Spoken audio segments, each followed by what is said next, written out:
What's up, Crew Excellence? It's your favorite member, Justin Strickland, the host of the Ladder Podcast. Thank you so much for joining me today.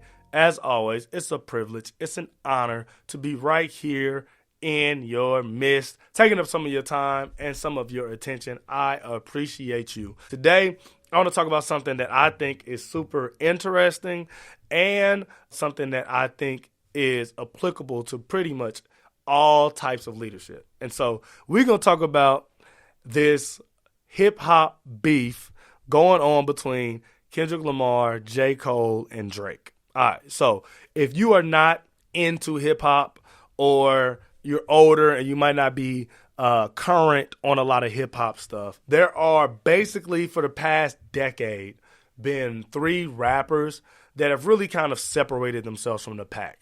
And they've done it for different reasons, but there's a general consensus that these are the three best rappers of this current generation, right? And they are Kendrick Lamar, who's a West Coast rapper from Compton, Drake, who is a Canadian-born rapper who will claim any city that artists will let him, and J. Cole, who was born in Germany but claims Fayetteville. He's from the kind of southeast North Carolina. Those are the three artists. And what's so interesting about them is they are all very, very different artists. And so you have Kendrick, who when you listen to his music, you can hear the West Coast. He does a lot of political commentary. As you listen to Kendrick's music, he's a storyteller. He has albums where he tells entire stories and things like that. And he's known for his lyrical content.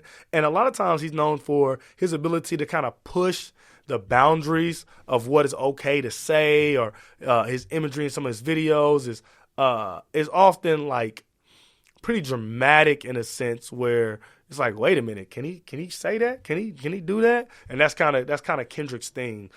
He does a lot of different things like voices and things in his music to where he does his quality of music is probably what sets Kendrick apart from a lot of the other people, and his lyrical content. He can really rap. And then you have Drake, who is as industry gets, right? He can make any type of song. He makes reggae songs, pop songs. He can get on a country song, and it'll hit number one on the Billboard, and he'll do the most views on Spotify and Apple Music. And Drake has the ability, kind of like his predecessor Lil Wayne had for a while, where it's like no matter what ethnicity you are, no matter what age you are, you can listen to his music and enjoy it. And he has this kind of ability to chameleon his sound and his music to make it palpable for any audience, which is an incredible skill and talent.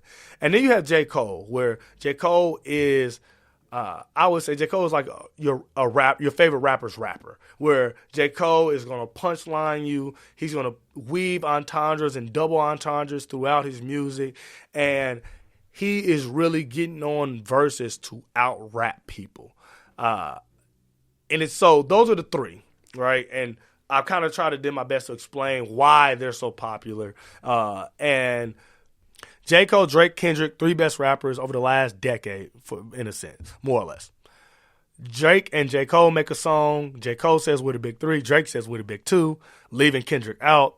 They go on tour without Kendrick, which I don't think Kendrick would go on tour with them anyway if they ask, not even in a fire, okay? And then Kendrick drops a diss song. Well, not a diss song. Kendrick drops a verse on Future that contains disses to Drake and J. Cole. J. Cole drops an album that has a verse that disses Kendrick, then J. Cole apologizes. Hip-hop is very upset. Okay, we got it. So what is it? What leadership things can we glean from this situation? One, and I want you to think about this from J. Cole's standpoint as far as what he's been saying the last 3 to 5 years, and what I think what happened recently with this is, as a leader, if you have a motto or a consistent saying or a phrase that you have created in your culture, right?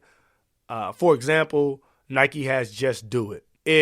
When you are called upon to defend that saying or phrase, you have to do it. And this is what I mean by that is Cole has constantly been saying he's the greatest. Well, when someone challenges you on that claim, because that's what it's a claim. As leaders, we make claims. It's a claim. When someone challenges you on that claim, you have to stand by your claim. So the message to leaders is be careful what you claim. If it's not something that aligns with who you are or aligns with your values and you're claiming it because the industry tells you you should, that is a very tricky situation to end up in. Because you're either going to have to choose to back up your claim or to follow who you want to be as an individual, who you want to be as a company, who you want to be as an organization. And sometimes those things clash, and that's when there can be a fallout or backlash from this that could have been avoided. So, perfect example, like Cole saying he's the greatest, he's the greatest, he's the greatest, he's the greatest. Another way you can say that, if you don't want to get into these rap beefs and these battles and these verse to verse dialogues, if you want to avoid that, right? Instead of saying you're the greatest ever and the greatest of all time, you can just talk about your greatness. You can just say how excellent of a rapper you are. You can say how serious you take your technique. You can still talk about your skill without making claims to a throne of being the greatest. Because being the greatest is a claim that everyone else is not as good as you, right? And so people have an opportunity to respond to that. And in rap, that's through music. I love basketball, and so being the greatest of all time, you got to get on this court and prove it. If this is who you say you are. Now, if you don't say that's who you are and you're just a good player, then you can be a great player. But if you're not making claims to be the greatest, then you don't have the same burden of proof, if you will. So leaders, be careful what you claim, especially if you're making claims that you think you're supposed to and not claims that you actually believe in. Okay? So that's the first thing. The second thing I think we can learn is be careful who you surround yourself with. So as a leader, we have an inclination to want to be around other leaders. But all leaders aren't created equal, and all leaders don't travel in the same circles. And so what I mean by that is Drake and J. Cole personally are very different. J. Cole is married. He openly talks about his attempt to be a good husband and a good father.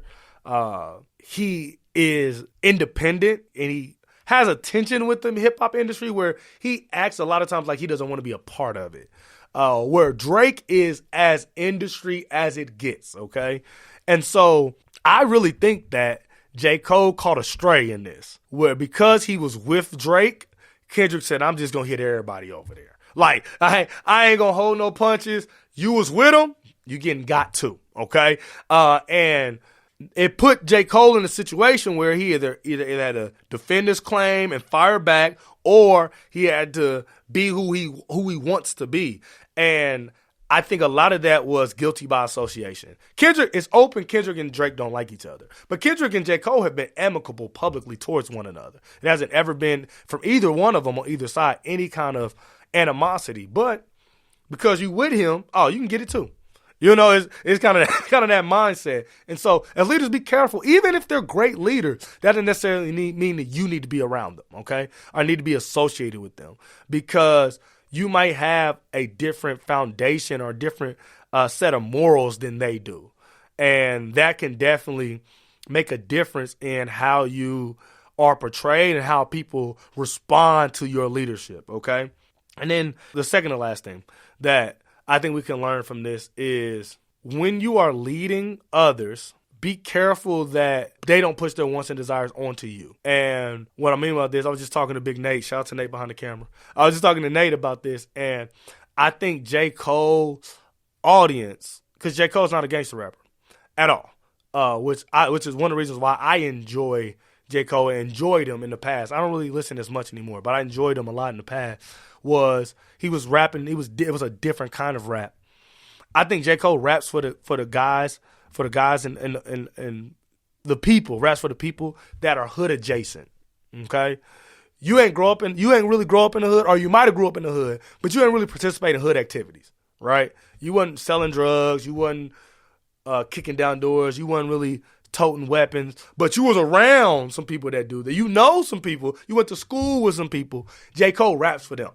But there's an understanding that when J. Cole raps in this capacity, raps in a certain way, we have the ability to believe we're tougher than we are. So when J. Cole does the gun bars, when he talks about let a dude stab, and he's saying all things, the people that are hood adjacent, like, yeah, I do that to you, right? And so when Kendrick dropped the diss and J. Cole responded, I think they were so excited because it felt like this was their moment.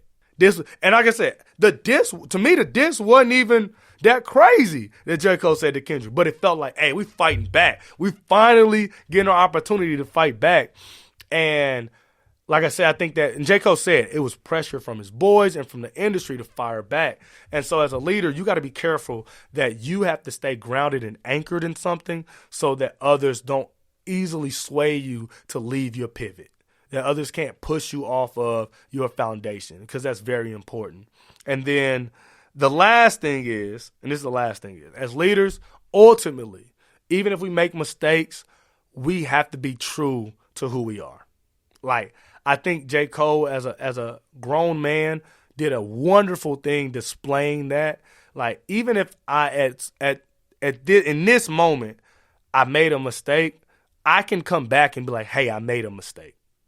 And I think he showed leadership in the capacity to admit a wrong and to look forward to not committing that same mistake.